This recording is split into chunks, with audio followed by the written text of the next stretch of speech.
Hello, welcome to another McLaren Fans podcast. This one is a car launch special. Joining us as ever is Sarah. Say hello, Sarah. Hello. And friend of the show, Scotty. How are you doing, Scotty? I'm all right, mate. How are you? Good. Scotty Too Hotty. Scotty Too Hotty. And as always, I'm your host, Annie Donnelly, and I think we should just get straight into it, shouldn't we? So, first things first, let's talk car launches. Sarah, go for it. Well, I thought it was a good idea as we're meeting together on Valentine's Day to share some McLaren launch day love. So as some of you may have seen, all of you will have seen, there was a launch last week. And a few of us were lucky enough to go to it, and we thought it was a good opportunity to talk about it. Now, there was some great build up to the launch on socials, guys, wasn't there? McLaren really did try to dangle the carrot and get us thinking about things, and send some little teaser messages out. Did you get a chance to look at those, Andy and Scott? Well, I saw a lot of the teasers on Twitter, all the pictures, which is always nice. And everybody always tries to find little Easter eggs in those, don't they? Like zooming in, lighting up photos. Yeah. Just any looking for any clues. Yeah, what can you see in the reflections? Yeah, guilty. I might have known you'd be one of those, Scott. Yeah. I think it's good because it builds up the hype around it, and we've had an off season where maybe there's not been much positivity on Twitter because of the way things ended in Abu Dhabi, which I know is not a McLaren issue, but it's just a general feel amongst F1 Twitter that everyone's a bit down, and they weren't really. Normally in the break we were like, oh, I can't wait for the season to start again, and this time everyone's a bit yeah.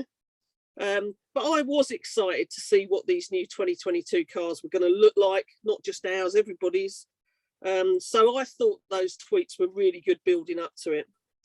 Now, we know McLaren ran a competition, and that there were a lot of competition winners, but we didn't see anyone announced on Twitter or anything. And it wasn't until the Thursday before the launch that Sarah, who I went with as a +1, was contacted by the team. I think that was the same for you as well, wasn't it, Scott? I was pretty late Wednesday evening, I think it was. Yeah. I was on a night shift, actually, so that's maybe why I might have seen it earlier. So it seemed to be that, for whatever reason, some of the original winners of the golden tickets to the launch weren't able to go because of vaccinations or, other things that were part of the terms and conditions of the competition. So, so Sarah Webb and Scott were some of the winners. And that's how I got to go as well, because Sarah took me along. But so we saw lots of new faces whilst we were there.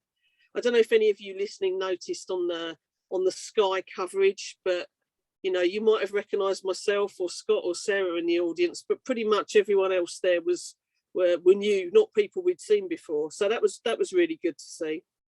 So running through the launch evening, Scott, it was quite exciting, wasn't it? When we arrived, we got the minibus round the lake, that iconic view at MTC that everyone always takes pictures of when they visit. And arriving in the reception area, how did you feel walking back into MTC for the first time for a couple of years? Well, first of all, I'll say I was actually there in December, but I can't really talk anything about that at the minute. But to be there with fans and all the staff, really excited. It's just, words can't describe that place. You never get tired of it at all.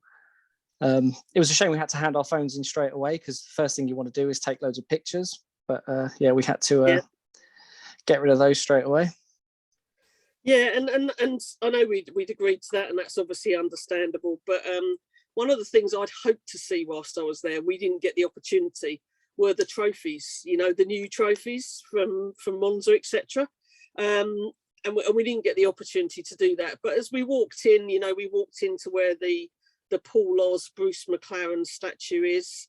We saw the show car in the corner there, and we were able to mill about on the boulevard and get a cup of tea and a glass of Coke whilst we were waiting for the launch program to start being recorded. So that was nice. Really good to see so many people that we've not had a chance to see over the last couple of years. Like Chris Lawton, who's always there, Henrik and Charlie doing the video content, Reese and Ellen, who are the CRM team, and there were some new digital guys there as well. It was really good to meet. And then we wandered about on the boulevard looking at normal cars, chatting to everyone until they gave us a shout, and went through down to where the race bays are, which was the set that had been constructed for the show. Oh, so it wasn't on the boulevard like they've had it before. It was down actually in a race bay. No, it was down by the race space. You know where the steps that run down to the juice bar are? Oh yes. There's a wider bit before it goes narrow where you go to the trophy cabinets. That area there. Oh yeah. So we were right up against the race space, but of course, for the purpose of a set, as you might have seen on television, obviously everything was blacked out. There was black walls behind us. There was a big boom camera, and we were warned to stay where we were positioned, because this big boom camera was going to keep coming in and out. I didn't want to get whacked around the head by that. And it was really sort of interesting, that behind the scenes thing, wasn't it, Scott? The being in the middle of it. Oh yeah, but I might just add as well though. You mentioned a cup of tea and a Coke, but you didn't mention the McLaren cookies. It was great to get one of them. I think I excluded the cookie because it contained nuts, and I am of course allergic. So in my head, yeah. I did not know that, but it was good for me and good for the others to finally get one of those again. I brought Mr. Merritt a cookie home, and I actually took one home for Fern as well. Wrapped it up in a napkin. So, Fern did actually say. Yeah, I was just trying to share a bit of launch love with someone that lives near me, So yeah, she got a cookie out of it. So yeah, it was quite exciting. Natalie Pinkham was there, Corinne Chanduk, and they were not having technical issues, but they were doing their final checks, weren't they, Scott, before we went on air? Yeah, I think they had some problems with the auto cue, so I think they resorted to the iPads. But Natalie was really great, wasn't she? She was engaging with all the fans and having little really chats with them. Yeah, really friendly. Yeah. And I quite liked it when Andreas walked out to the side of us, and even he sort of gave everyone a thumbs up and went, "Hello, everyone," and that was quite good. We didn't see. Yeah, you could tell everyone was really excited, weren't they? Like they were just as happy to be there as we were. Yeah, totally. And that's the feeling I got from all of the team, from the crew that were there meeting and greeting us. Everybody was there, seemed just as excited about it as we were as fans, and that really, I hope that came through when people were watching it on television. I know it was hard to see our faces because we had our masks on, which was quite nice actually. We were all given matching McLaren masks to wear. So, that was really good. Yeah, I must say they're better than last year's, because the filter actually has the metal clasp on it now, so when you're talking there's less movement, so hopefully we'll see, like, if there's interviews and people are wearing them, there'll be less lifting them up and repositioning. Looking at you, Mr. Ricardo there. Constantly putting his mask up, isn't he? So yeah, they seem to fit a bit better. So thinking about when it went live, Scott, we saw the videos that were being shown to the guys at home, but we were kind of watching them on the screen around us and that kind of thing. So I don't know about you, but the first thing I did when I got home that evening was re-watch it. Absolutely, yeah. I mean, you've got to, haven't you? First to see if there's anything you might have missed, but also to spot yourself, obviously. But there was that VT at the beginning with the highlights and lowlights of the previous season, and that was nice to watch. That just brought in a load of emotions, goosebumps and happy memories, and some really sad memories like Norris crashing in Belgium. Yeah. That still, when you watch it, makes you go, it's that moment, isn't it? And that dismay as Lando went off in Russia. Did you watch that, Andy? What did you think of it? Yeah, I like that. I like the sort of setup of it. And yeah, kind of like, obviously there's the footage from last year and everything else like that, but it also kind of reminds you of why you kind of follow the team. That it's not all ups, and it's not all ups. There's downs as well. Yeah. obligatory Honda years mentioned for this podcast, I think. But certainly, it set it up quite well. I think the thing that I was kind of most excited about before watching it was that we were actually launching not just the Formula One car, but the livery for all the other cars as well at the same time. And obviously when they did all of that launch, you got to see the actual Formula One car there, and it was the sort of graphical images of the others and things like that. So that was the bit that I was kind of like, how are they going to go and do a launch of 4 cars at the same time? We've all seen them do one car, but how are they going to manage before? And I thought they pulled it off pretty well, to be honest. We said the same I had no thing. idea. Like, you didn't know where they're going to have like the Indy car and the Extreme E car there, but the Extreme E car is massive.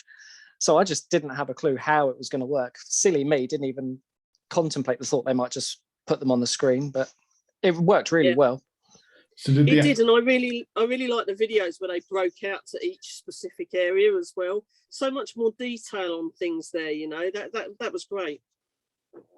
Yeah, it was nice hearing Tanner Faust describing the Extreme E car as a big bouncy marshmallow to drive. Yeah, it looks amazing, doesn't it? I'd love to take one of those to the supermarket. Yeah, the colour really suits it. Yeah, but at least there's electric charging at the supermarket, so you could do that. That's very true. So Tanner and Emma were stood in front of us when they were on screen. And then afterwards, actually, we had a very brief chat with Emma, didn't we? Because she came over to take some photos of the car. And I joked and said, "Oh, Emma, I would ask you for a selfie, but our mobile phones have been taken away from us." And she goes, "I can do a selfie. I can do that." And she took a photo of us all together, which she posted on her socials. So that was kind of cool. If you don't follow her, she is Emma Gilmore, and it's at Emma Rallying. So, and you'll see it on there. Yep, definitely. But a good person to be following for this season ahead as well. Definitely. One of my other highlights was being able to see things behind the scenes that maybe weren't included in the programme.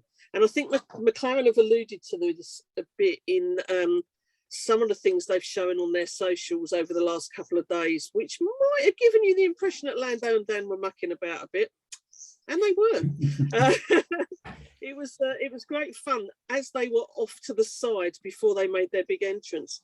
They had these kind of orange poles of lights around them, and we were looking off to the side, waiting for them to come on. It's strange because actually on TV they look quite yellow. No, well, they looked really orange when you were there, but of course they picked them up and used them like lightsabers, didn't they? They were messing around with them. So that's the kind of thing that you have to store in your memory banks that you've seen. Wasn't that cool? Wasn't it also cool when Lando got the giggles and couldn't stop laughing, Scott? that was so distracting me. Like when Andreas and Zach were being interviewed, I was trying to listen to them, but at the same time I was like just watching Lando and Daniel, just wondering what on earth they were doing. Yeah, exactly. No, that was really good to see. But you could see Charlotte was wanted to tell them off, I think. It does feel like sort of there's a bit of a, with the new regs coming in and everything else like that, there's a big change this year for everything. But it feels like, with the liveries, the kit, the overalls, everything, it just feels like, right, we're going to leave what we had behind a bit. And it's now another line drawn in the sand and moving forward to that, I think. Yeah, I feel with the liveries that they're tapping into the fact that the Gulf colouring was so popular last year with that one-off Monaco car. And what a great thing to tap into.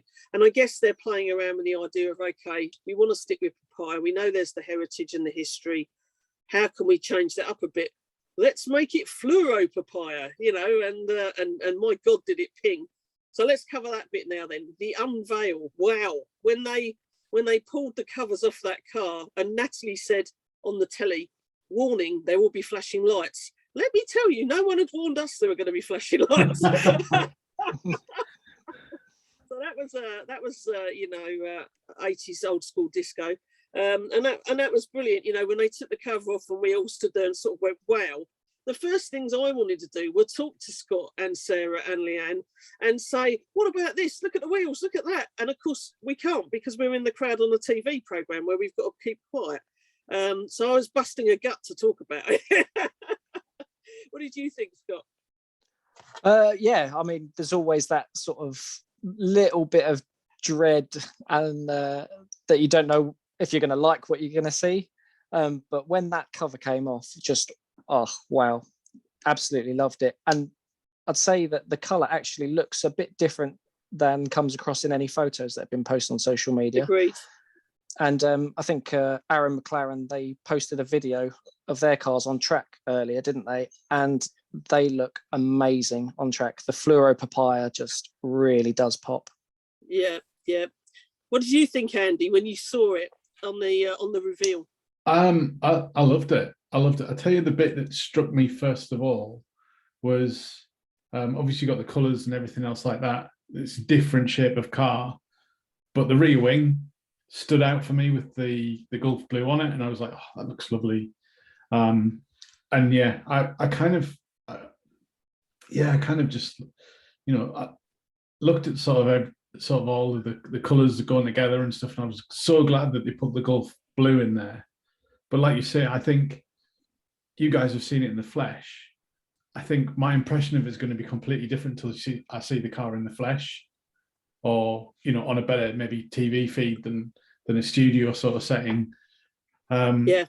And I think once it's out on track, hopefully we might see some footage from Barcelona testing or some better pictures from them.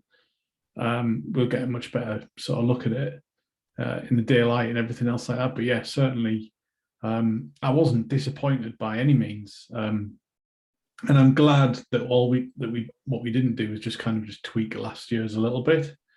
We've got a new kind of design on the side of it and down the front and everything like that. I like the little blue nose. Oh, that was pretty cool. I like all the little details, like on the wheels, you've got the speed mark, and then on the DRS actuator, you've got the Speedy Kiwi. Yep. Yep. Definitely something for people to look out for there. Then I think that's you're getting close enough to see those things. I'm a lover of brakes. So the first thing I was doing was looking at the wheels, looking through. I was looking to see if we had those wheel covers like they tested at the end of the season last year, because that's very 2009, and I love a wheel cover. So I was looking for that. But the first thing that struck me standing next to it when it was on the stage, and I think I said this out loud, is, blimey, look how big the wheels are. And I mean, I knew how big the wheels were. I know what the regulations are. But when you stood next to it, those rear wheels, I wouldn't want to do a pit stop anymore.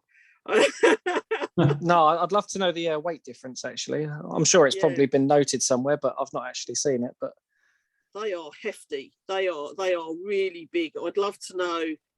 There must literally be some people in the race team that couldn't lug that wheel about. They're that hefty now. So it was really interesting to see, because, like I say, I knew the dimensions, but until I saw it on the car, it didn't hit me how big they were. I think the thing that struck me, I was kind of, so it's different. Something's really different with this car. Something's not quite right. And then I realised there was no one driving it. Well, there wasn't anyone driving it yet. But I realised there's no barge boards, and pretty much we've spent the last sort of almost 20 years with barge boards on cars, even longer maybe. So when you compare it to like last year's car, like you got the show car at the front of MTC, and when we were leaving, when you go back to that and see all the detail on the barge boards and compare it to what you've just seen, there's like nothing. Yeah. I really like the shape of the new front wing as well. That arrow shape, and I know that was what we were expecting to see from the F1 sort of demo car that they'd put out. But I thought it looked really great. There was the bits over the wheels that are air ducts that are deflecting the air. They're quite interesting as well. Yeah, they had nice detail as well. Like it was like papaya pinstriping, and it also had the speed mark on as well, I think, didn't it? Exactly. This is what's really good. People say, oh, it shouldn't be about the livery, it should be about the technical. But there's so many details in the livery. You don't just say our car's orange, our car's papaya. it's all the little details that are added in that really are aesthetically pleasing. So yeah, it looks pretty hot. I kind of suspect that we'll find a different sort of front wing on it when we go to testing and stuff like that. It's always happens. 100%. 100%, and we're all expecting that, aren't we? Now remember, it's not a test in Barcelona, it's a shakedown. All right. Okay. Yeah. That's what I keep reading. That's why there's no media and fans there, because it's not a test, it's a shakedown. Even though they've said it's a test on F1 TV. Yes. Yeah. Indeed. All of those things. On that. I'm being sarcastic. Yeah. And then go on. Yeah, sorry, go on. No, I was just going to say after the unveil, Scott, Sarah, Leanne, and I were in the right position from where we'd been, so we were stood looking at the car, and we'd all been a little bit opportunist and taken things along with us to maybe get signed. We didn't know if the drivers would come near us or not, and that kind of thing. So we stood there with our stuff, and I waved my helmet and my pen at Daniel Ricciardo, and he straight away went right, and he came over, didn't he, Scott? Pretty much immediately. Yeah, that was really nice actually, because like you say, you don't know if you're going to get the chance, and I wasn't going to bother taking anything because I thought, nah, we won't get the chance. And then I was like, no, just in case, I'm going to take it because I will kick myself if I do get the chance. And yeah, I took my half-scale golf helmet along and managed to get it signed by Lando, Daniel, Zach and Andreas, which was my plan, and pretty surprised that I managed it. Yeah, I had a couple of helmets as well. I got my Danny Rick one from last year signed. I had a Lando helmet, and I had the Monaco scale car, the Spark one, with me, in the little plastic box, and Lando signed that on top of the box that it's in. So yeah, I mean, and who misses an opportunity to give out merchandise? I gave Zach some more key rings because, as he alluded to on Twitter, he actually has them on his keys, and I gave Lando and Dan some key rings as well. So I've spread a little bit of papaya love out there to them as well. Yeah, it was brilliant. It was Are these the ones that you've got on your store? Yes, these are the ones I've got on my store that we've tweeted about and talked about before, and that we gave away as a prize last year. Yes. So, yeah, as utilised by Zach Brown on his car keys. Scott heard him say it. He can hear it. I did hear him say it. I can vouch for that. Yeah. So get out there and buy some for yourself. Zach Brown uses them. They must be good. Yeah, and they are really good. I've got a couple myself, and they are really good quality. Well, so I've really. Yeah. Go on. What was missing from this year's car? The driver, I told you. Apart from the driver. Now you've got me. It's not going to be something stupid like mirrors, is it? No, there were mirrors because they had golf logos on them. I saw them. Yeah. What was missing from this year's car? Something we've all loved for the last 3 or 4 years. Husky chocolate. Husky chocolate. Oh, sorry. Where has Husky chocolate gone? I did notice that at the bar that there was Coke, there was coffee, and I noticed there was no bottles of Husky chocolate. We were not offered a drink of Husky like we normally are. So Husky sponsor Marcus Ericsson, don't they, in the Indy as well? Yeah. Am I right? Don't they also have a sponsorship on a? Let me see if I get the team name right. Alfa Romeo, Sauber, Tauri, whatever they are these days. What used to be Sauber. There's no Tauri in there. There's no Tauri. Well, Alfa Romeo, yeah. It's a good effort. Yes, they do.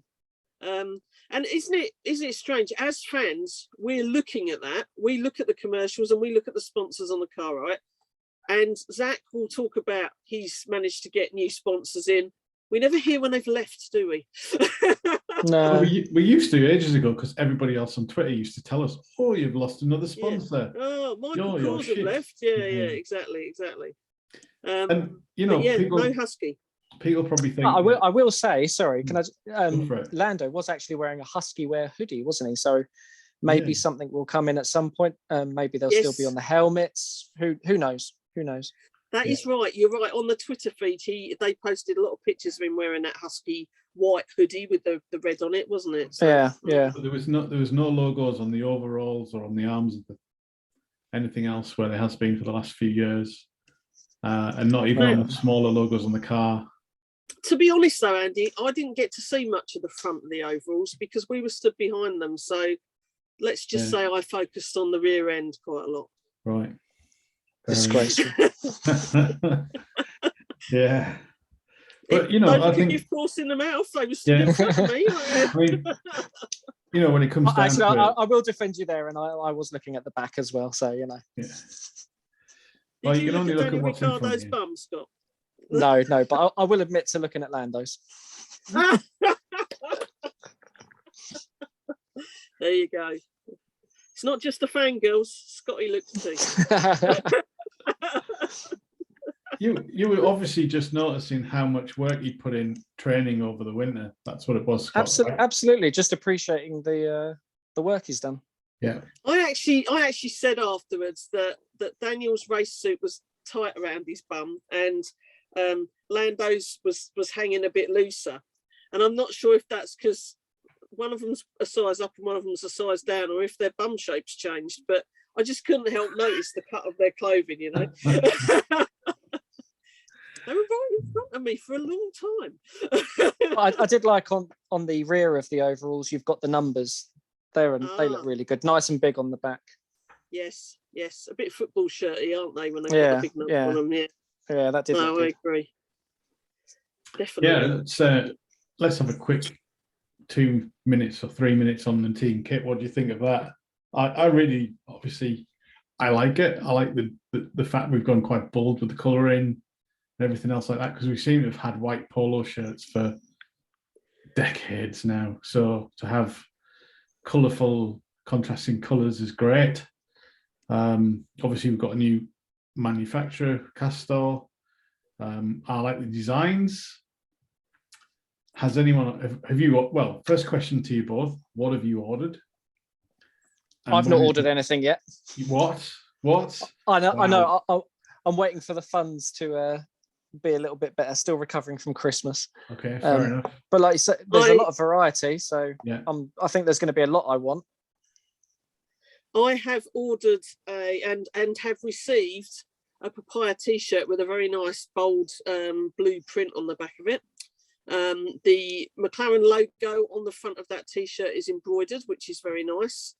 The back of it is printed really well. It's not on the surface, but the McLaren on the arm, I'm pointing to my arm, which obviously everyone on the podcast can hear. There you go. It's all right at the moment, but it looks like that will be the weak spot. That looks like where it might peel off. So I see better quality in a lot of places, but still maybe a weakness or two. I mean, I think there'll be a few teething problems, but yeah, you know, I've seen a few things on Twitter which have not made me feel good about it. But let's hope those are just teething problems and they get sorted out. I've got the hoodie on now that they do. It's pretty good. Oh, that's very nice. Yeah, it's quite tight. Hopefully, any problems that there have been is just like for those of you just who a batch problem. Andy touching himself there. He was exaggerating the shape of his torso in his new hoodie. I was just saying that it's a very good fit in some places. It's snug. Are you saying it's snug? Yes. So let's mention the fit then. If you look at the chest size on the size guide, I've had to go up a size to what I ordered last year in order to get the same measurements. So although they're saying, look, we've got bigger sizes, they haven't. Calling it 3XL or 4XL is great, but they're smaller chest measurements. So actually you're having to buy a bigger size, which means the range is not so big. And the ladies' sizes, although they go up to an 18 on most things I click on, they only have a 16. The 18 is greyed out. So I'd like to see them go a bit bigger on that as well, if they were really going to be inclusive and diverse and make sure everyone could buy their kit. I'm also surprised, not surprised actually, disappointed that there's hoodies but no sweatshirt. There's lots of t-shirts and tops. There are some caps now and a very nice bobble hat, which I've ordered from the F1 store because it's not in the McLaren store yet. It looks very nice. But we've still not got that additional layer of tat that I love. Where's the mugs? Where's the key rings? Oh, the accessories, yeah. all the stuff we love, you know, why don't they sell a McLaren car sticker, for Christ's sake? Why do we have to go and get them made? They are missing out on opportunities to engage with the fans, to self-market and advertise, and to make more money. And I don't understand why. I'd love someone to tell us and say, actually, we've made a conscious decision not to sell mugs anymore, you know, that kind of thing. Yeah, you still get them in like the automotive side of things, but even then, it's like kind of, you've got to go to a maybe now the popularity of the team's on the up, we might see the return of things like the key rings and mugs and towels and all the accessories. Yeah. Hopefully, fingers crossed. Return of the mug. Return of the mug. Yeah, that could be a good song. I could go with that. Yeah. You need to record the rest of that song. As I look around my office, I see Monaco mugs, Great Britain mugs. I see all the mugs I've collected over the years, you know, around me. And I think, why can't I buy a mug this year? And yeah, I know I could design my own, and I have done many times in the past, but you know, I'd like a nice papaya mug or something, or a number 4 for Lando on it, you know, that kind of thing. We'd all buy that, wouldn't we? You'd add it to your basket. Definitely. Saying that, they're going to have to go a long way to beat the one that said telemetry a few years ago. Yeah. Right. Got that one. Unfortunately, that's all we've got time for this week. Thanks again for joining us, Scotty. Thanks for having me again, Sarah. And we will be back. I think we're going to be back after testing. Probably Bahrain, because we want to know what's happened at the first test, shakedown in Barcelona. So until next time, let's keep the foot to the floor and flat out. See you later, guys.